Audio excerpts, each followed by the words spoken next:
Bonjour à tous et bienvenue. Avez-vous déjà eu ce sentiment étrange, presque tangible, que peu importe l'intensité de vos efforts, une force invisible semble saboter vos finances? Vous travaillez dur, vous planifiez, vous économisez. Mais au moment où vous pensez enfin voir la lumière, un imprévu survient et anéantit tous vos progrès.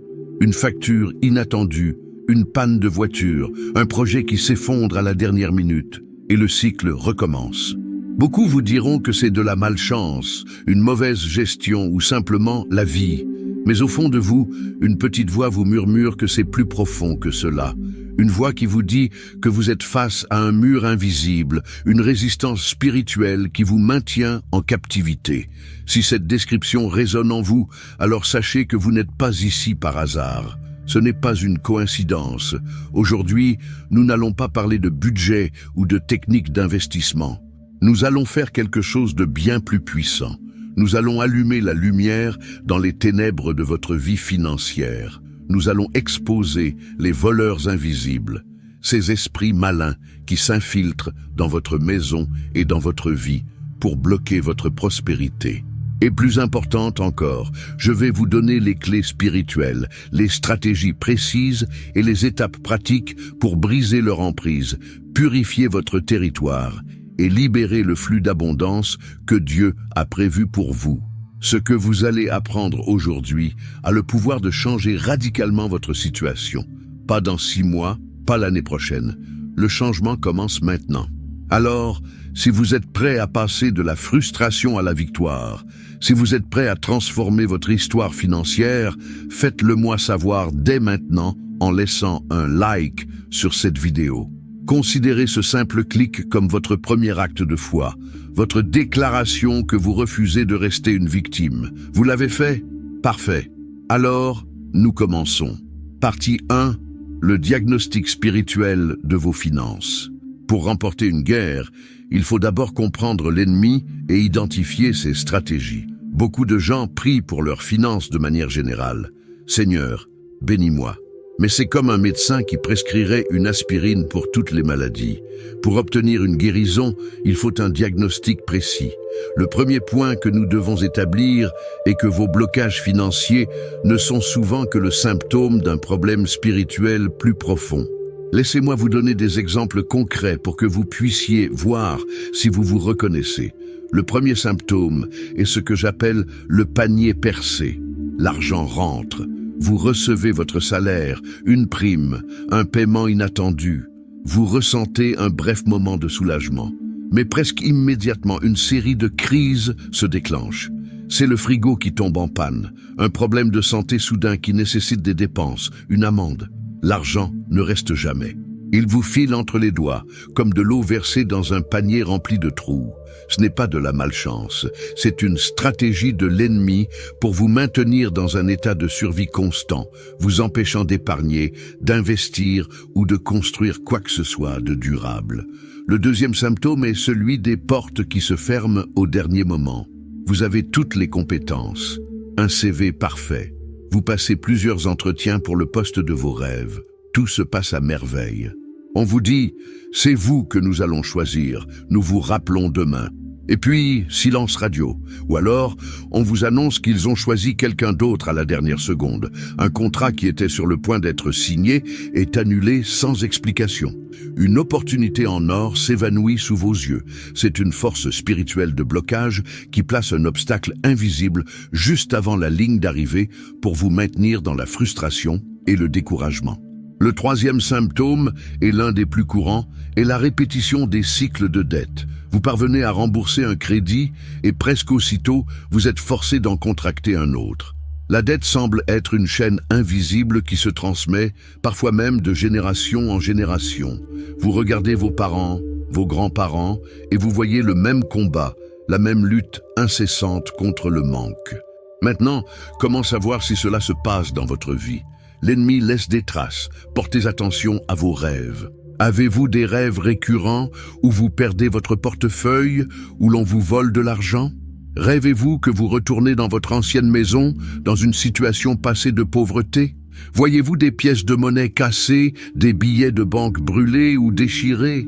Ce sont des signaux du monde spirituel qui vous montrent qu'une opération de vol est en cours contre vos finances. Un autre signe tangible est la présence inexpliquée et persistante de certains insectes ou petits animaux dans votre maison, malgré une hygiène irréprochable.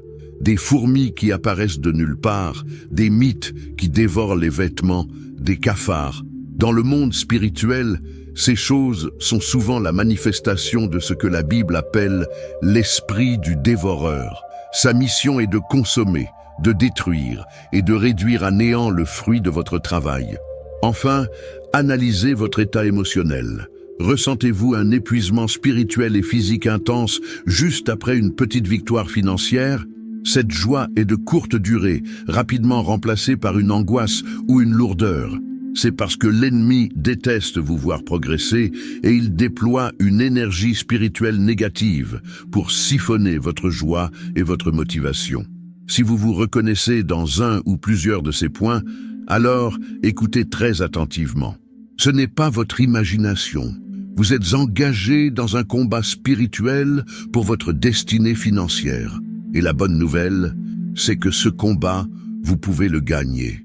Partie 2. Les portes d'entrée de l'ennemi.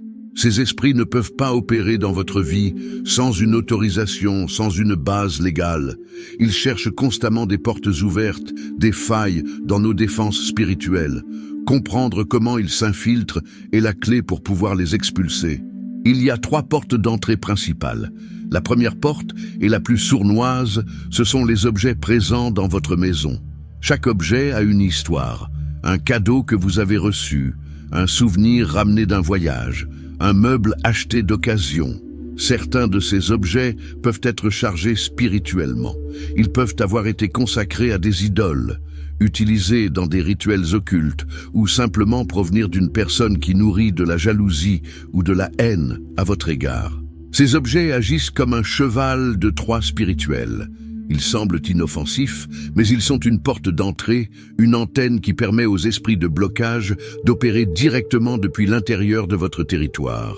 Pensez aux statues, aux masques, à certains bijoux, parfums ou même des tableaux qui vous mettent mal à l'aise sans que vous ne sachiez pourquoi. Ce sont des portails. La deuxième porte d'entrée est l'héritage familial et les pactes ancestraux. C'est une réalité spirituelle profonde. La Bible nous dit dans Exode 20 que les iniquités des pères peuvent se répercuter sur plusieurs générations.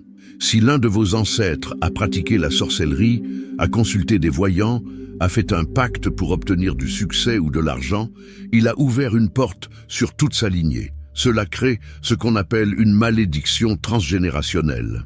L'esprit de pauvreté ou de dette qui opérait dans la vie de votre grand-père réclame alors un droit légal d'opérer dans la vôtre. Ce n'est pas votre faute, mais c'est votre combat. Vous héritez du champ de bataille, mais par la puissance de Jésus-Christ, vous avez l'autorité de mettre fin à cette guerre. La troisième porte, c'est la plus personnelle, le péché non confessé.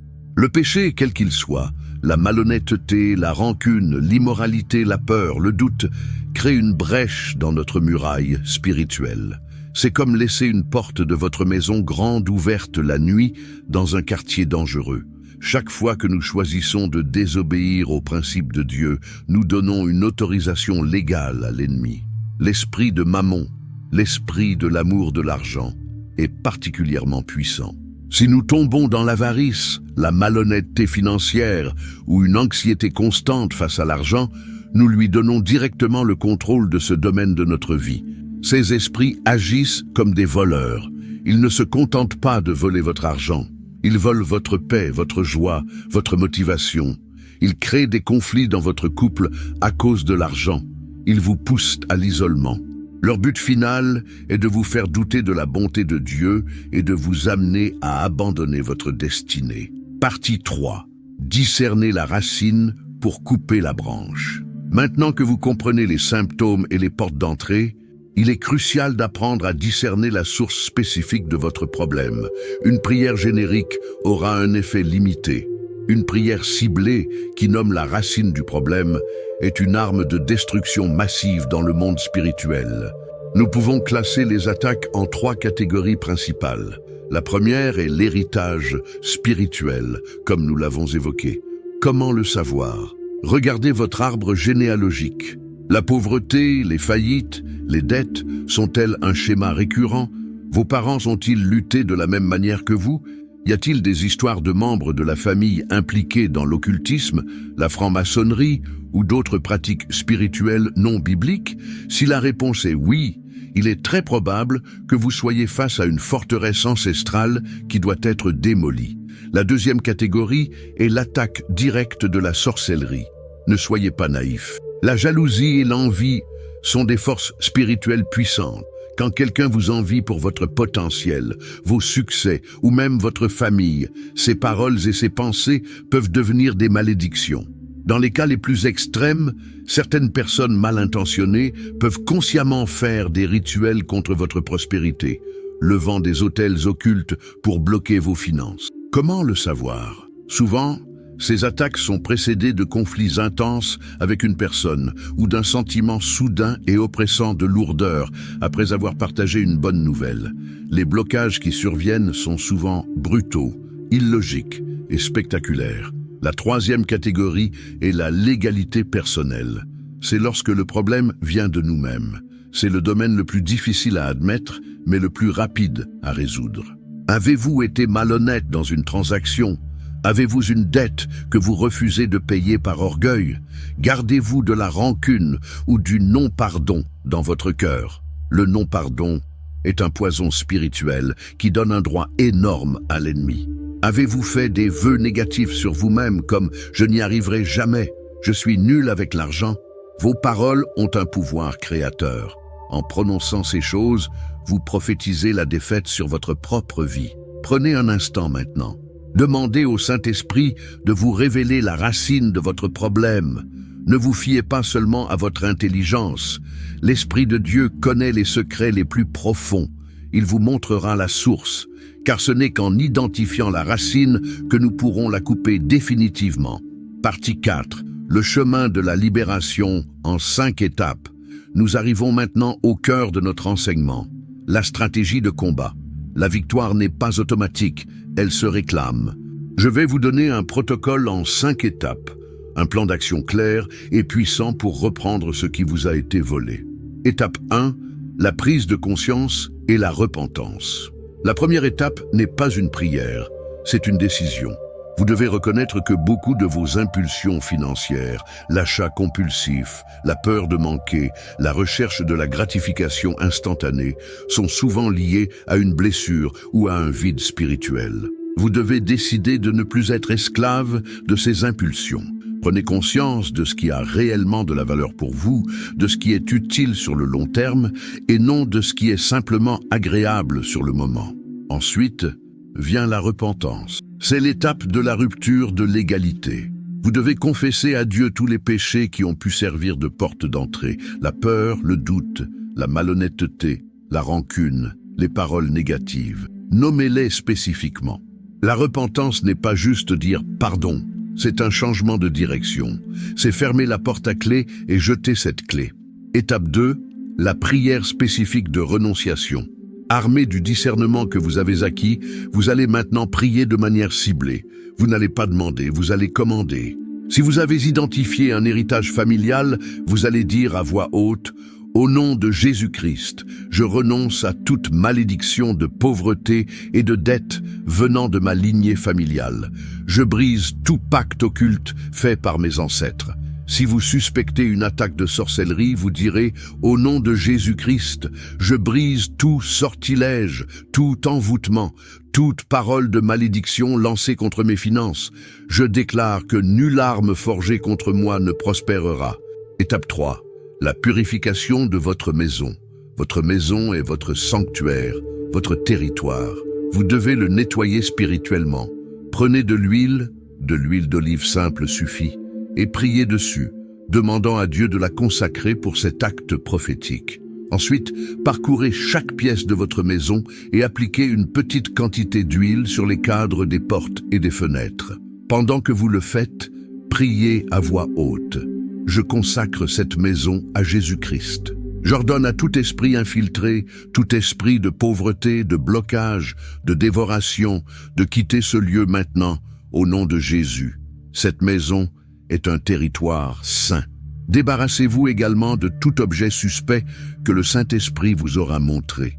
Ne le vendez pas, ne le donnez pas, détruisez-le. Étape 4, la proclamation de la restauration. Maintenant que vous avez nettoyé le terrain, vous allez semer la parole de Dieu.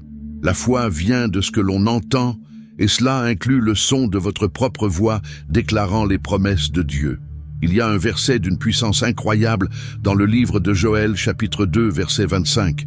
Dieu dit « Je vous rendrai les années qu'ont dévoré la sauterelle, le gélec, le hasil et le gazam. » C'est une promesse de restitution divine. Prenez ce verset et faites-en votre déclaration quotidienne. Dites « Au nom de Jésus, je déclare que tout ce que l'ennemi m'a volé, le temps, l'argent, les opportunités, me sera restitué au centuple.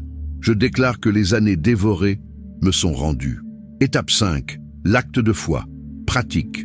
La foi sans les œuvres est morte. Après avoir prié, agissez.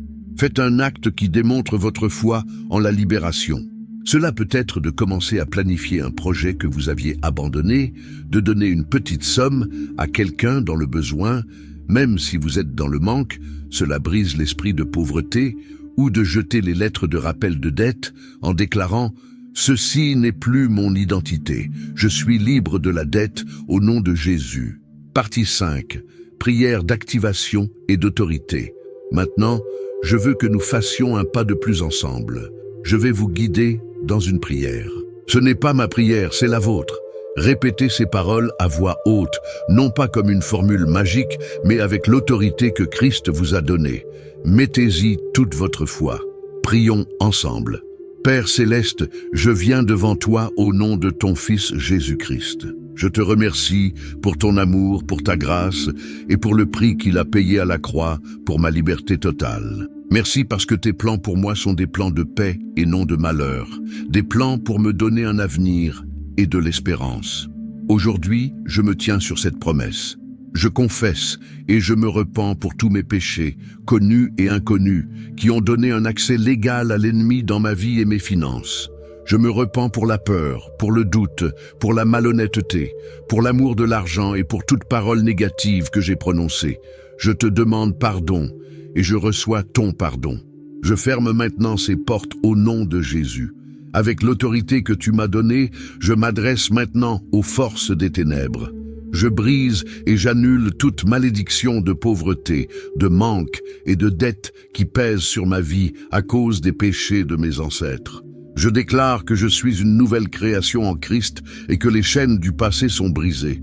Je brise et j'annule tout sortilège, tout rituel de sorcellerie, toute parole de jalousie et d'envie qui a été prononcée contre ma prospérité.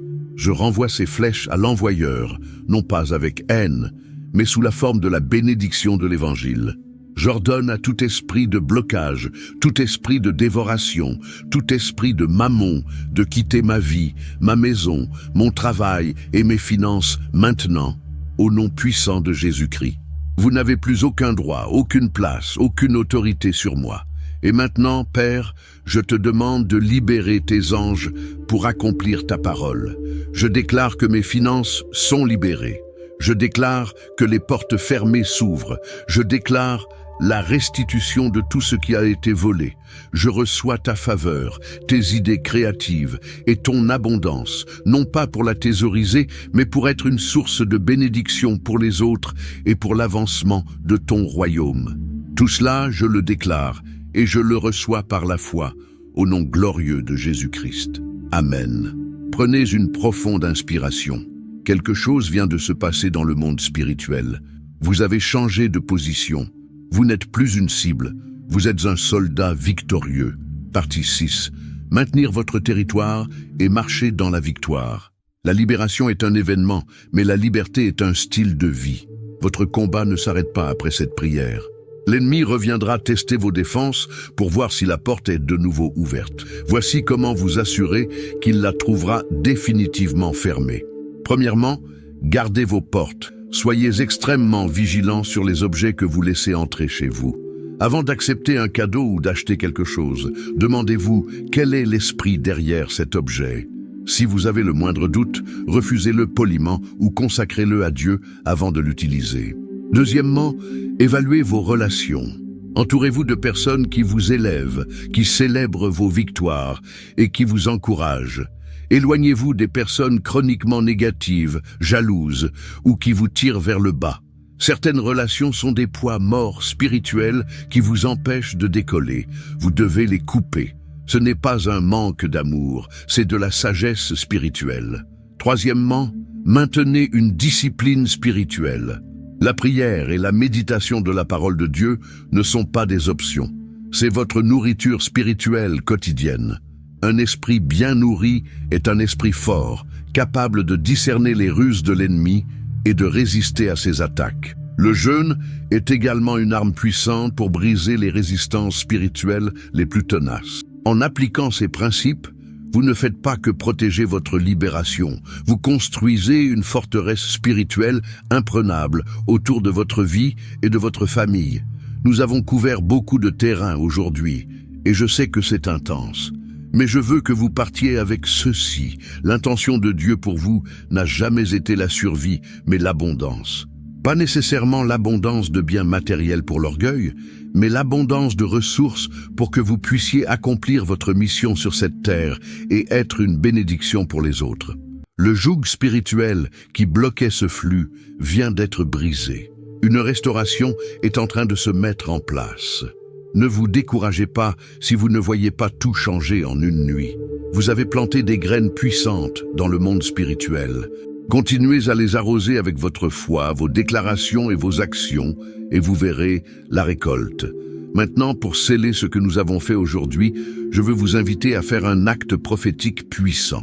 Dans la section des commentaires ci-dessous, je veux que vous écriviez cette phrase « Ma saison de restauration commence maintenant ».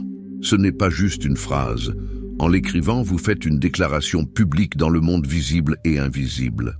Vous notifiez à l'ennemi que son règne est terminé. Vous vous alignez avec la volonté de Dieu pour votre vie. C'est un acte d'autorité. Et je vous encourage aussi à utiliser cet espace de commentaires comme une communauté. Si vous avez vécu une percée, partagez votre témoignage pour fortifier la foi de quelqu'un d'autre. Si vous avez une parole d'encouragement, soyez la lumière dont un frère ou une sœur a besoin aujourd'hui. Nous sommes une armée et nous sommes plus forts ensemble. Si cet enseignement vous a béni et vous a ouvert les yeux, abonnez-vous pour ne manquer aucun de nos futurs contenus de guerre spirituelle et partagez cette vidéo. Vous ne savez pas qui, dans votre entourage, mène ce même combat en silence. Votre partage pourrait être la clé de leur libération. Marchez dans la foi, marchez dans l'autorité. La victoire a déjà été remportée pour vous. Il est temps pour vous d'en prendre possession. Votre saison de restauration commence maintenant. Soyez bénis.